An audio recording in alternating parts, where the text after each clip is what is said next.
여기 한국인과 결혼해서 한국 국적을 취득하게 되었다는 유럽 출신 여성이 있습니다. 그런데 그녀는 한국 여권을 소지한 채 서유럽 공항을 통과하다가 다시는 기억하고 싶지 않은 수치스러운 경험을 해야 했다고 하는데요.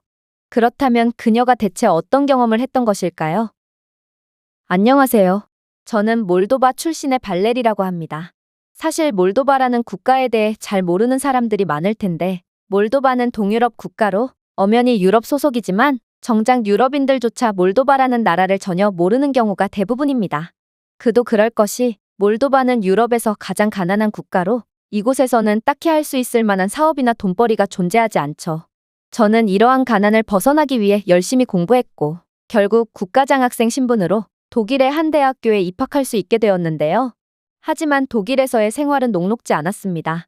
독일인들은 딱 봐도 독일인이 아닌 제 외모를 보고 차별을 가하기 일쑤였고 몰도바라는 나라는 살면서 들어본 적도 없다며 무시하곤 했거든요. 하지만 그때마다 같은 학과의 조교인 한국인 승진 씨가 도움을 주곤 했습니다. 놀랍게도 동양인은 왜소하고 키도 작을 거라는 선입견과는 달리 승진 씨는 웬만한 독일인을 내려다볼 수 있을 만한 큰 키와 떡 벌어진 체격을 갖고 있었기에 그렇게나 기세등등해서 저를 괴롭히던 독일인들은 승진 씨에게 겁을 먹고 아무 말도 못하곤 했죠. 저는 엄청나게 발전된 선진국이라던 독일인들이 약자에게 강하고 자신들보다 강해 보이는 상대에게는 꼼짝도 못한다는 사실에 한심함을 느끼면서도 압도적인 존재처럼 여겨졌던 독일인들에게 본때를 보여주는 한국인의 당당함에 감탄을 하기도 했습니다. 그런데 제가 한국인에 대해 정말로 인상 깊었던 점은 따로 있었습니다.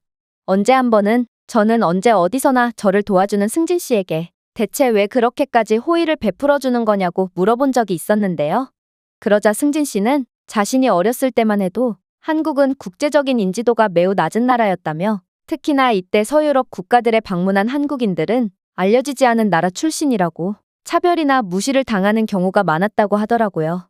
그러면서 지금의 한국은 세계적으로 인정받는 선진국이 되었고 이제는 아무리 서유럽 출신의 사람들이더라도 함부로 한국을 무시하지 못하지만 그렇지 않았던 과거의 한국이 생각나서 저를 도와주는 거라고 말했습니다. 사실 몰도바에서도 한국은 엄청난 경제대국으로 상당한 인지도를 자랑하던 차였기에 저는 당연히 한국이 처음부터 이러한 강력한 경제력을 가졌을 거라고 생각했는데요.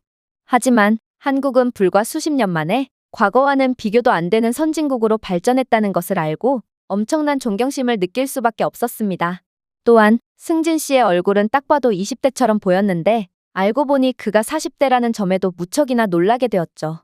심지어 그는 한국에서 직장 생활을 하다가 새로운 꿈을 좇기 위해 독일로 유학을 왔다고 했기에 저는 40대에도 새로운 출발을 할 수 있을 정도로 부유한 국가인 한국에 또다시 감탄을 하게 되었습니다. 몰도바에서는 하루하루 먹고 살기도 빠듯하기에 이러한 새로운 출발은 기대조차 할 수 없거든요. 그렇게 저와 승준 씨는 점점 가까워졌습니다. 그리고 저는 승준 씨와 가까워질수록 한국인은 정말 알면 알수록 특별한 사람들이라는 것을 느끼게 되는데요. 제가 한국인이 마음에 들었던 첫 번째 특징은 바로 그들의 정중함과 다른 사람들에 대한 존중이었습니다. 예의를 매우 중요시하는 문화에서 자란 한국인 승진 씨는 종종 다른 국가들에서는 매우 드문 매너를 보여주곤 했거든요. 승진 씨는 정중한 말투, 그리고 사려 깊은 행동 등을 보여주며 언제 어디서나 예의 바르게 행동했죠. 이건 예의 없고 몰상식한 유럽인들과는 차원이 달랐습니다. 특히나 한국인 승진 씨는 그렇게나 노인을 공경하곤 했는데 길을 걷다가도 노인이 무거운 짐을 혼자 짊어지고 있으면 승준 씨는 한치의 고민 없이 짐을 대신 들어주곤 했죠. 그리고 승준 씨는 한국에서는 이러한 노인에 대한 존경과 예의의 문화가 당연하게 여겨진다면서 별것도 아니라는 반응을 보이더라고요. 물론 이렇듯 매너 있는 승준 씨와는 달리 독일인들은 동양인 남성과 동유럽 출신 여성의 조합이 만만하게 느껴졌는지 저희에게 이유 없이 공격적이거나 예의 없는 행동을 할 때도 있었습니다. 그러나 그러한 상황이 닥칠 때마다 회피적인 태도를 보이는 저와는 달리 승준 씨는 부당한 상황에 대해 끝까지 항의했고 결국 저희에게 시비를 거는 불량배들은 승준 씨의 다부진 체격을 보고 겁을 먹었는지 한치의 예외 없이 당황한 표정을 지으며 뒷걸음질 치곤 했습니다. 아무래도 한국이 이렇듯 빠른 경제 발전으로 선진국이 될 수 있었던 것도 한국인들은 어떤 고난과 역경이 닥치더라도 물러섬 없이 곤경에 정면으로 맞섰고 결국 극복해냈기 때문인 것 같았습니다.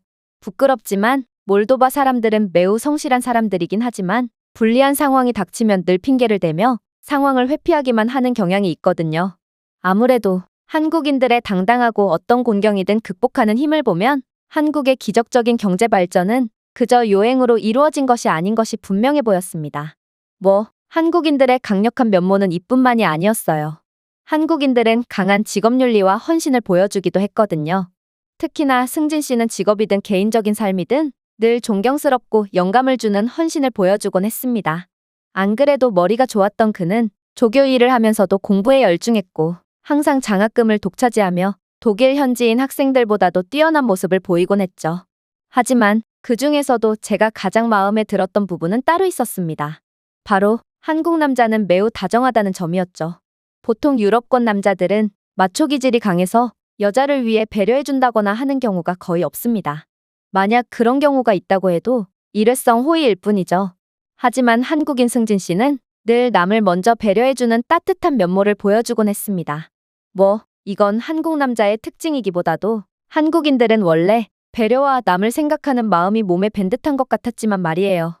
그렇게 저는 이러한 한국인의 매력에 빠져갔고 엄청난 나이 차이에도 불구하고 승진 씨와 결혼 이야기까지 오가는 진지한 사이로 발전했습니다. 그리고 마침내 승진 씨의 석사 과정과 제 학사 과정이 모두 끝났을 때 승진 씨는 한국에서 사업을 시작하겠다며 제게 한국에서 결혼한 뒤 함께 살자는 제안을 건네더라고요. 솔직히 저는 그와 결혼을 한다는 것, 그리고 몰도바와는 달리 후진국에서 선진국으로 도약한 기적의 나라에서 산다는 것이 몹시 마음에 들었습니다. 그러나 약간의 긴장감도 감출 수가 없더군요. 물론 이 긴장감은 한국에 대한 긴장감이 아닌 공항에 대한 긴장이었습니다. 저는 몰도바와 독일 공항을 오가면서 개발도상국 출신이라는 이유로 불합리한 대우를 받은 적이 한두 번이 아니었거든요. 분명 제대로 된 서류들을 건넸음에도 콧대 높은 독일 공항 직원들은 거만한 표정을 지으며 저를 취조실로 끌고 갔고 제 몸 구석구석을 검사하는 수치스러운 팻다운 검사를 실시하며 저를 괴롭혔습니다. 물론 의심스러운 사람이 있으면 팻다운 검사를 실시하는 게 당연합니다. 하지만 법적으로 팻다운 검사는 동성 간에 이루어져야 되지만 독일 공항에서는 늘 음흉한 표정을 짓는 남자 직원이 팻다운 검사를 실시하곤 했죠. 그리고 그는 자신의 사리사욕을 채우려는지 굳이 검사하지 않아도 되는 은밀한 부위를 집중적으로 검사했고 심지어 쓸데없는 희롱성 말도 건네며 저를 괴롭혔습니다. 이번에 한국으로 갈 때는 운이 좋게도 만나지 않았지만 그렇게 저는 독일에서의 마지막 비행까지 끝까지 손에 땀을 쥐며 출국을 해야 했죠. 그리고 한국에 도착한 저는 승진 씨와 결혼 후 아이까지 낳으며 행복한 하루하루를 보냈습니다. 독일에서와는 달리 한국은 인종차별도 일절 없었고 몇 년간 한국에서 살다 보니 저는 한국 국적까지 순조롭게 취득할 수 있었어요. 특히나 한국 여권을 받던 날은 정말 잊을 수가 없는데요. 저는 그동안 작고 가난한 국가에서 국경 너머의 삶을 꿈꿔오기만 했거든요. 약한 여권 순위로 유명한 제 조국은 여행과 경제성장을 위한 아주 제한된 기회를 제공했고 수년 동안 저는 서유럽 같은 국제 국경에서 입국이 거부되는 것에 대한 두려움 없이 세계를 탐험하고 제 꿈을 추구할 수 있는 자유를 갈망해왔습니다. 하지만 제가 대한민국 국적을 얻고 비로소 한국 여권까지 취득했을 때 상황은 완전히 달라졌습니다. 세계 2위의 강력한 여권 파워를 가진 한국은 대부분의 국가에 제한 없이 접근할 수 있고 더 밝은 미래의 가능성을 약속했거든요. 저는 새로운 한국 여권을 손에 든 채 이제는 정말 무적이라고 느꼈을 정도로 공항에 대한 어떠한 두려움과 트라우마도 전부 없어지는 기분이 들었습니다. 그리고 그렇게 신나하는 저를 본 승준 씨는 이번 결혼기념일에는 독일에 가보자는 제안을 건넸는데요. 이건 저희의 추억을 상기할 수 있는 매우 좋은 기회 같았고 강력한 여권을 처음 느껴볼 수도 있을 것 같아 매우 설레는 감정이 들었습니다. 그렇게 저는 흥분되고 약간 긴장된 한국 시민으로서 첫 해외여행을 시작했습니다. 인천국제공항에서의 절차는 무척이나 순조로웠고 저는 비행기에 탑승하면서 새로운 국적의 혜택을 느꼈습니다. 그러나 독일에 점점 다가갈수록 저는 알 수 없는 불안감을 느끼기도 했어요. 독일 공항에서 몇 년 동안이나 마주치며 제게 불합리하고 수치스러운 행동을 일삼았던 그 독일인 직원을 마주치면 어쩌나 하는 생각이 들었거든요. 그러나 저는 한국인이니 아무도 건들 수 없을 거라는 자기 최면을 걸며 자신감을 가지려고 노력했습니다. 하지만 독일 공항에 도착하자마자 제 자신감은 그 즉시 흔들리기 시작했습니다. 제가 입국 심사대에 다가갔을 때 저는 제게 항상 악몽을 선사했던 그 빌어먹을 독일 직원을 만나고 말았고 그는 주름진 눈썹으로 제 여권을 자세히 조사하기 시작했거든요. 비록 오랜만에 봤지만 저는 그의 얼굴을 잊을 수가 없었고 저는 한국 여권을 소지한 적법한 한국인임에도 또 회피적인 생각이 들며 제발 그가 제 얼굴을 못 알아봤으면 좋겠다는 생각을 했습니다. 그러나 세상은 제가 원하는 대로만 흘러가지는 않더라고요. 실례합니다. 잠시 비켜주실 수 있나요? 직원은 특유의 불친절하고 단호한 어조로 물었습니다. 저는 가슴이 철렁 내려앉았습니다. 결국 저는 일련의 질문을 받았던 익숙한 작은 방으로 직원을 따라갔죠. 그 직원은 제가 한국인처럼 보이지 않았다는 이유로 저를 데려왔다고 밝혔는데요. 그리고 그렇게 그를 따라 별도의 방에 도착한 저는 받아들이고 싶지 않은 충격적인 상황을 마주해야 했습니다. 바로 그가 이제야 제 얼굴이 생각난다는 듯 제 면전에 대고 소리를 치기 시작했거든요. 당신의 얼굴이 이제야 기억이 나는군. 그런데 당신은 어디 이름도 없는 동유럽 국가 출신 아니었어? 당신이 어떻게 한국 여권을 소지하고 있을 수가 있는 거지? 결국 저는 몇 시간 동안을 거쳐 강도 높은 신문을 받았습니다. 직원은 제 배경, 여행 이유, 심지어 여권의 진위 여부까지 캐물었죠. 왜 독일에 방문하세요? 얼마나 머물 계획입니까? 누구와 함께 여행을 가시나요? 그는 아예 제가 위조한 여권을 소지하고 있다고 확신한 듯 제 대답은 안중에도 없다는 태도를 보였습니다. 제 설명에도 불구하고 모든 상황은 의심스러운 상태로 남아있었죠. 이 취조에 대한 답은 정해져 있는 듯 직원은 계속해서 제 대답에 콧방귀도 안 낀 채 형식적인 조사가 이어졌습니다. 저는 과거의 공항에서의 굴욕에 대한 기억들에 압도되기 시작했습니다. 저는 단순히 제 국적 때문에 비웃는 사람들, 강압적인 수색, 그리고 범죄자처럼 대우받는 느낌을 떠올렸습니다. 그리고 마침내 직원은 당신은 한국인처럼 보이지 않습니다. 우리가 이 여권이 합법적인지 어떻게 알 수 있습니까? 당신 같은 후진국 출신이 어떻게 독일 여권보다도 강력한 한국 여권을 부여받았습니까? 라며 저를 비난하며 물었습니다. 제가 결혼을 통해 발급받았다고 해도 그는 여전히 찌푸린 인상을 풀지 않았죠. 하지만 순간 저는 어떤 불합리하고 불리한 상황에서도 늘 당당한 한국인 승진 씨의 태도를 생각해냈습니다. 그리고 제가 한국에 있는 동안 모든 한국인들은 이런 불합리한 순간마다 당당하게 자신의 권리를 주장했고 또 어떤 시련이 닥쳐와도 숨지 않고 그러한 시련을 정면 돌파하는 존경스러운 모습을 보여줬기에 저 또한 한국인으로서 더 이상 약한 모습을 보이면 안 된다고 생각했습니다. 그래서 이번에는 제 자신의 입장을 고수하기로 결심했죠. 저는 한국 시민으로서의 제 권리를 알고 있었고 이내 더 높은 상급자와 대화하고 싶다는 것을 정식적으로 요구했습니다. 필요한 모든 서류를 가지고 있습니다. 의심되는 부분이 있으면 한국 대사관에 확인하세요. 저는 문제를 일으키러 온 것이 아니라 당신의 나라를 방문하러 온 한국인 관광객입니다.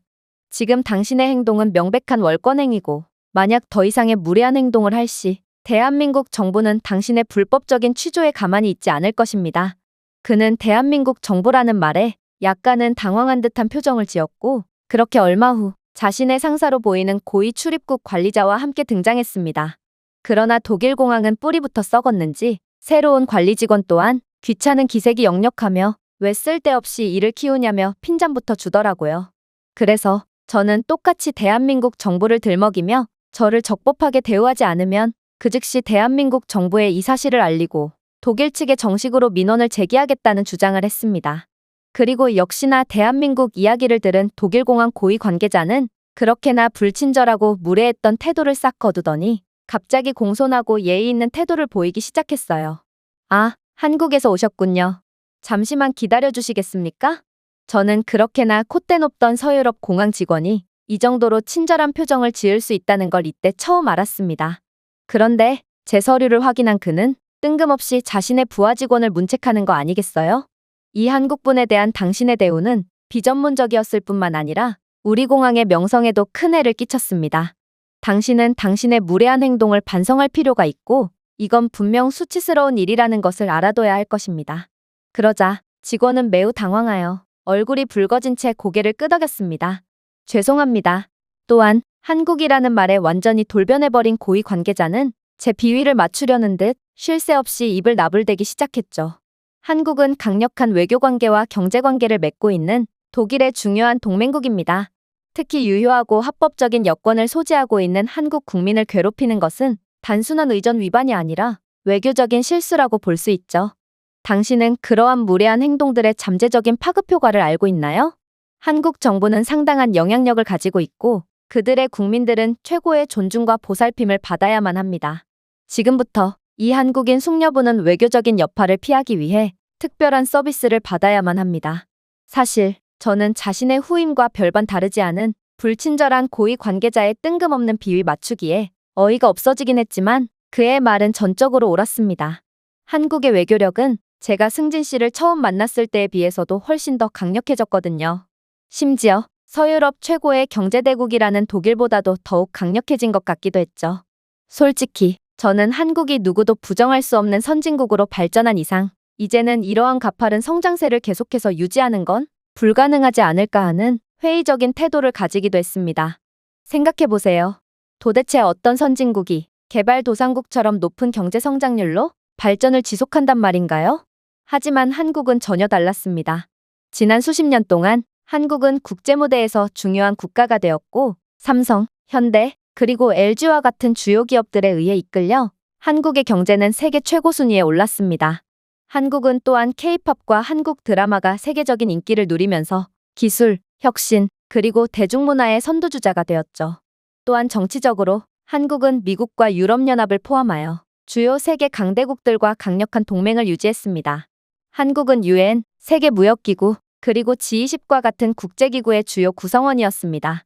그리고 한국의 외교적인 노력은 세계적인 협력, 경제발전, 그리고 문화교류에 대한 약속으로 특징지어졌죠. 이 영향은 해외에서 한국인들을 대하는 방식까지 확대되었습니다. 대한민국의 여권은 190개 이상의 국가의 무비자 또는 도착 시 비자 접근을 허용하며 세계에서 가장 강력한 여권 중 하나입니다. 이러한 한국의 강력한 외교관계는 한국인들이 어디에서나 존중과 환대로 대우받도록 보장했죠. 그리고 이런 강력한 한국이기에 후진국 출신에게는 그렇게나 거만한 태도를 보였던 독일 공항 측은 이제는 저를 향해 간절하게 외치더군요. 죄송합니다. 재발 방지를 위한 조치가 취해질 것임을 분명히 말씀드리겠습니다. 우리는 한국과의 관계를 소중하게 생각하며 한국의 시민들에게 최고 수준의 서비스를 제공하는 것의 중요성을 이해합니다. 저는 한국 이야기가 나오자 비로소 단호한 태도를 보이는 공항 관계자의 모습에 황당함을 느껴야만 했습니다. 하지만 승진 씨와 좋은 시간을 보내야 하는데 이런 쓸데없는 곳에서 감정을 소모하고 싶지 않아서 그저 듣는 둥 마는 둥 취조실을 박차고 나왔죠. 아무튼 그들이 제가 정말로 한국인이라는 것을 인지하자 저는 이전의 경험과는 완전히 대조적인 경험을 했고 심지어 다른 공항 직원들의 태도에 대해서도 현저한 변화가 있음을 알아차렸습니다. 이제 한국의 국제적인 지위를 예리하게 인식하고 있는 공항 직원들은 이전에는 상상할 수 없었던 수준의 예의와 존중으로 저를 대했거든요. 직원들은 미소로 저희 부부를 맞이했고 몇몇은 도움을 주기 위해 노력했습니다. 그런데 저는 이내 상상치도 못했던 놀라운 경험을 하게 됩니다. 바로 제게 항상 수치심을 주었던 직원이 헉헉대며 뛰어오더니 이번에는 눈에 띄게 다른 태도로 제게 말을 걸었거든요. 제가 짐 좀 들어드릴까요? 그는 정중하고 성실한 말투로 물었습니다. 물론 저는 그와 다시는 엮이고 싶지 않아서 단칼에 거절해버렸죠. 그러자 그렇게나 거만한 표정으로 저를 희롱했던 그 직원은 한국인이 된 제 앞에서 구슬프게 눈물을 흘리며 간절한 태도를 보이더군요. 그동안의 제 무례한 태도를 반성하겠습니다. 제발 한국 정부 측에 발설하며 문제를 삼지 않아주셨으면 합니다. 저는 한 가족의 가장이며 가정을 책임질 의무가 있거든요. 저는 그의 뜬금없는 행동에 기가 찼습니다. 가장이라는 자가 제게 그런 수치스러운 행동을 했다니, 심지어 그는 제가 몰도바 출신이었다면 이런 사과조차 하지 않고 똑같이 희롱했을 것이 분명했기에 더욱 어이가 없었죠. 저는 그런 한심한 사람을 신경 쓸 시간조차 아까웠고 문제를 삼지는 않기로 했지만 그의 사과 따위는 받고 싶지 않아서 대답하지 않은 채 공항 출구로 향했습니다. 다른 공항 직원들은 사죄의 의미로 VIP실로 안내하려 했지만 저는 이곳 공항에 체류하는 시간조차 아깝다고 느꼈죠. 그렇게 공항을 빠져나온 저는 한국의 위상은 제가 독일에서 대학교를 다녔을 때보다도 훨씬 높아졌다는 것을 단번에 느낄 수 있었습니다.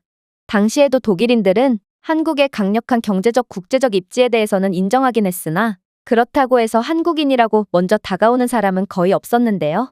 그런데 지금의 한국 문화가 전 세계를 주도하고 있는 상황 하에서는 이야기가 완전히 달랐습니다. 독일의 젊은 사람들은 하나같이 딱 봐도 한국인인 승진 씨 주위로 몰리기 시작했고, 저도 한국인이라는 것을 안 독일인들은 외모가 다른 저까지도 엄청나게 환영해줬죠. 물론 저희가 마냥 환영만 받았던 것은 아니었습니다. 독일에는 사기꾼들도 상당히 많고 저희는 이러한 사기에 엮이기도 했거든요. 저희 부부는 베를린의 더 조용한 지역을 돌아다니기로 결정했고, 예전에 방문했던 박물관과 역사 유적지를 돌아다니며 추억을 상기하려고 했는데요. 그런데 딱 봐도 수상해 보이는 독일 남성이 자신을 지역 역사가라고 소개하며 저희에게 다가오는 거 아니겠어요? 그는 베를린의 숨겨진 명소에 대해 설명하면서 저희에게 잘 알려지지 않은 유적지 몇 곳을 보여주겠다고 제안했습니다. 하지만 독일에 관해서 저희는 모르는 부분이 없었고, 그의 끈질긴 제안을 애써 거절하며 저희를 내버려 달라고 부탁했어요. 그러자 그는 갑자기 180도 돌변하며 자신이 그동안 설명을 해줬던 부분에 대한 설명비를 받아야겠다며 억지를 부렸고, 저희가 돈을 내지 않으면 자신의 불량배 친구들을 부르겠다며 어이없는 협박을 가하기까지 하는 거 아니겠어요? 승진 씨는 이런 불합리한 상황에 굴복하는 사람이 아니기에 그 즉시 앞으로 나와 그에게 항의하려 했지만, 이번에는 상황이 달랐습니다. 전에는 그가 직접 나서서 항의해야 했지만 이번에는 다른 독일인들이 기꺼이 나서더니 그 사기꾼에게 비난을 가하기 시작했거든요. 한국인을 괴롭히지 마세요. 당신이 한국인을 협박한다면 저는 곧바로 경찰에 신고할 것입니다. 한국인은 독일에서 가장 매너 좋은 관광객들입니다. 이들에게 시비를 건다면 독일 경찰이 가만히 있지 않을걸요? 그렇게 그를 향한 비난의 목소리는 점점 더 거세졌고, 결국 수많은 독일인들이 대신 저희 편을 들어준 덕분에 그 사기꾼은 도망치듯 자리를 벗어날 수밖에 없었습니다. 그리고 저는 이러한 상황 자체가 믿기지가 않아서 두 눈이 휘둥그레질 수밖에 없었죠. 그렇게나 개인주의가 심하고 제 몰도바 국적을 보고 차별을 가했던 독일인들이 어떻게 한국인이 된 저에게는 이렇게나 친절한 대우를 해줄 수 있단 말인가요? 이건 국격이 엄청나게 올라간 한국의 위상뿐만 아니라 그동안 해외 어디에서도 항상 모범적인 모습을 보여준 한국인들의 시민의식 덕분인 것 같기도 했기에 저는 제 새로운 조국인 한국과 한국인들에게 엄청난 존경심을 느꼈습니다. 과연 제가 한국인이 되지 않았더라면 지금과 같은 기적과도 같은 경험을 할 수 있었을까요? 저는 이런 자랑스러운 나라의 일원이 되었다는 것에 엄청난 자부심을 느끼고 있습니다. 제가 준비해온 내용은 여기까지입니다. 끝까지 시청해주셔서 진심으로 감사드리며 여러분들의 구독과 좋아요, 알림 설정은 영상 제작에 큰 힘이 됩니다. 이상 세모튜브였습니다.